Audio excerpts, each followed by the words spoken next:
on by standing on your feet.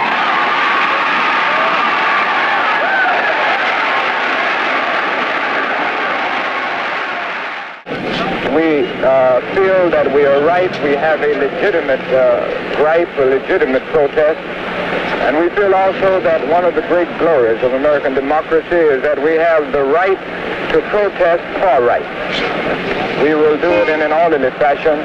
This is a non-violent protest. We are depending on moral and spiritual forces, using the method of passive resistance.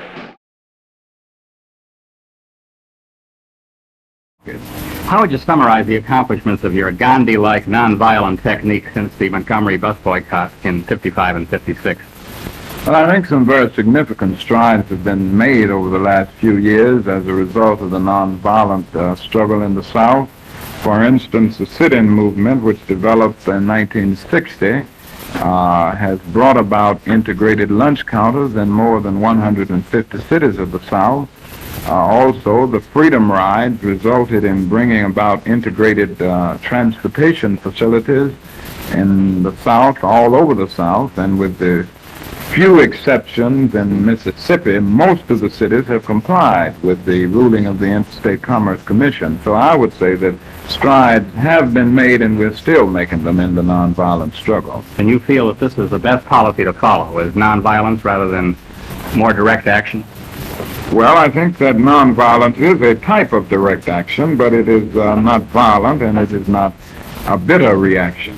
And I do feel that nonviolent resistance is the most potent weapon available to oppressed people in their struggle for freedom and justice. Thank you, Reverend Martin Luther King. I am happy to join with you today in what will go down in history as the greatest demonstration for freedom in the history of our nation. I have a dream that my 4 little children will one day live in a nation where they will not be judged by the color of their skin, but by the content of their character. I have a dream today.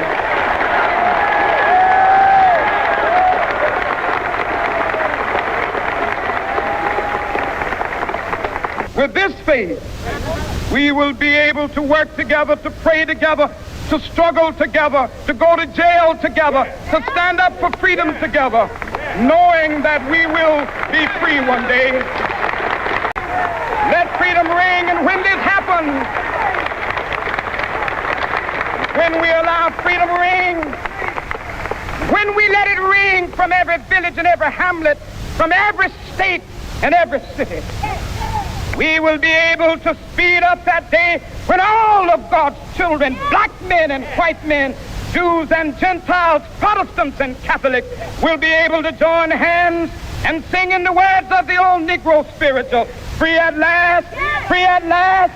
Thank God Almighty, we are free at last.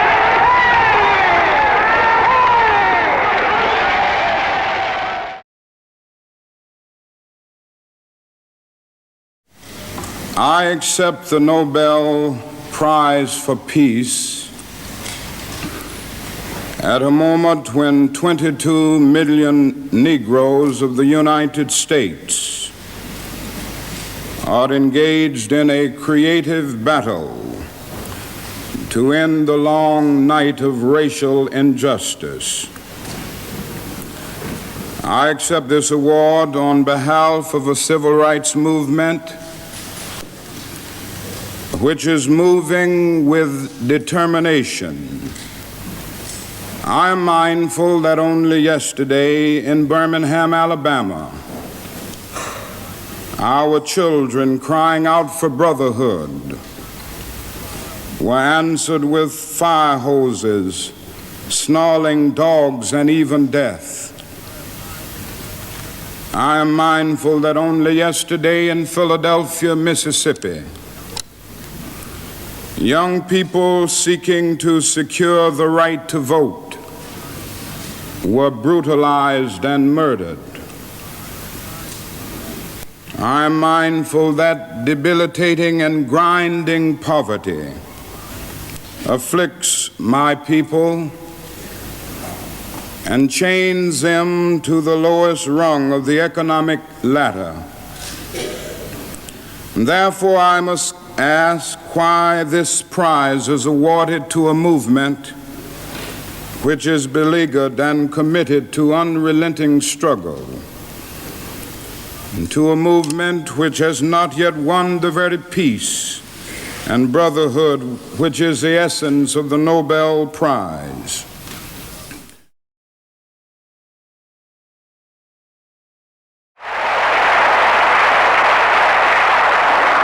Deep down in our nonviolent creed is the conviction that there are some things so dear, some things so precious, some things so eternally true that they're worth dying for. And if a man happens to be 36 years old, as I happen to be, and some great truth stands before the door of his life, some great opportunity to stand up for that which is right, he's afraid his home will get bombed, or he's afraid that he will lose his job, or he's afraid that he will get shot or beat down by state troopers. He may go on and live until he's 80, but he's just as dead as 36 as he would be at 80, and the cessation of breathing in his life is merely the belated announcement of an earlier death of the spirit. He died.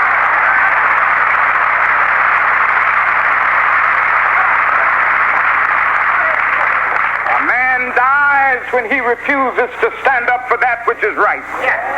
A man dies when he refuses to stand up for justice. A man dies when he refuses to take a stand for that which is true. So we're going to stand up right here amid horses. We're going to stand up right here in Alabama amid billy clubs. We're going to stand up right here in Alabama amid police dogs if they have them. We're going to stand up amid tear gas. We're going to stand up amid anything that they can muster up, letting the world know that we are determined to be free.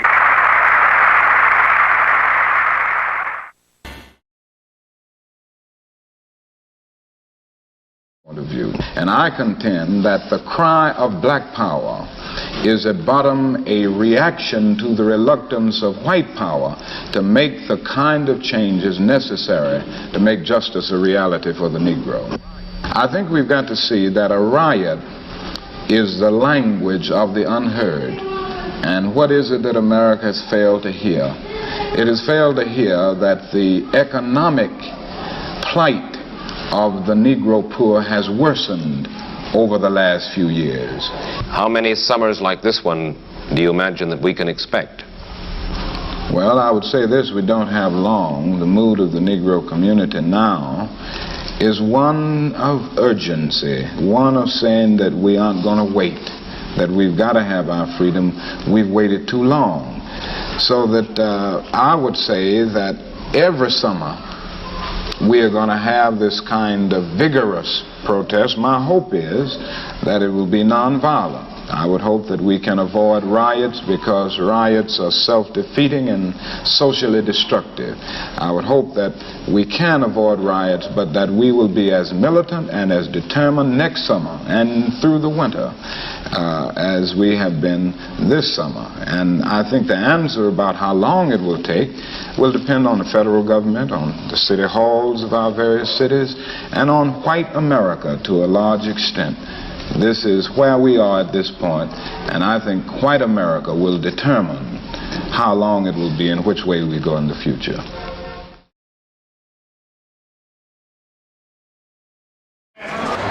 The promises of the Great Society have been shot down on the battlefield of Vietnam, making the poor, white and Negro, bear the heaviest burdens both at the front and at home. Other civil rights leaders, for various reasons, refuse or can't take a stand or have to go along with the administration. That's their business. But I must say tonight that I know that justice is indivisible. Injustice anywhere is a threat to justice everywhere.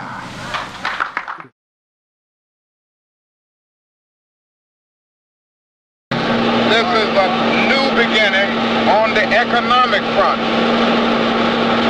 We've dealt with the social question of legal segregation to a great degree, and we've dealt with the political problem of the right to vote to a great extent. Now we are making a beginning on the economic. We assemble here together today with common problems, bringing together ethnic groups that maybe have not been together in this type of meeting in the past. I know I haven't been in a meeting like this, and it's been one of my dreams that we would come together and realize our common problems. And power for poor people will really mean having the ability, the togetherness, the assertiveness, and the aggressiveness to make the power structure of this nation say yes when they may be desirous of saying no. And it is my hope that we will get together and be together and really stand up to gain power for poor people, black people, Mexican Americans, American Indians, Puerto Ricans, Appalachian whites, all working together to solve the problem of poverty. We're getting ready to deal with the economic issue. We're getting ready to demand jobs and income. We're tired of working full-time jobs for part-time income. All right. We're tired of living in run-down, dilapidated, rat-infested shacks and slums. We are tired of our children having to attend overcrowded, inferior schools.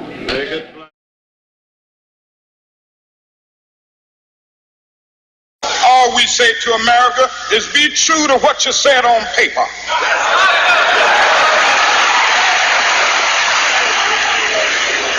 If I lived in China or even Russia or any totalitarian country, maybe I could understand some of these illegal injunctions.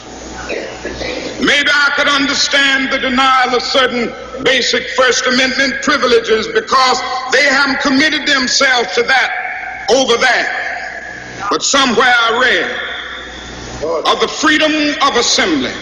Somewhere I read of the freedom of speech.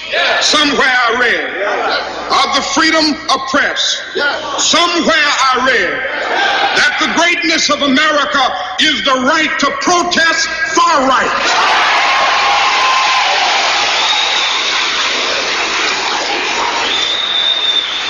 And so just as I say we aren't going to let any dogs or water hoses turn us around, we aren't going to let any injunction turn us around.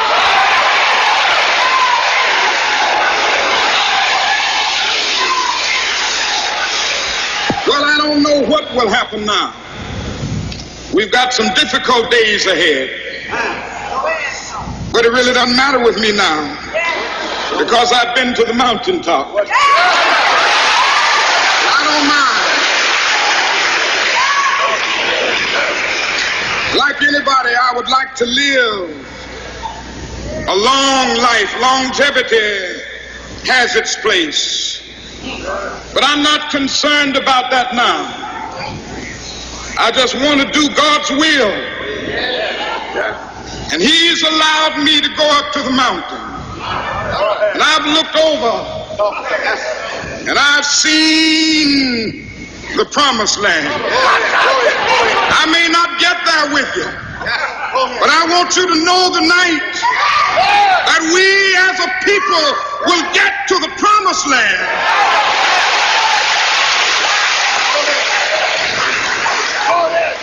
So I'm happy tonight. I'm not worried about anything. I'm not fearing any man. Mine eyes have seen the glory of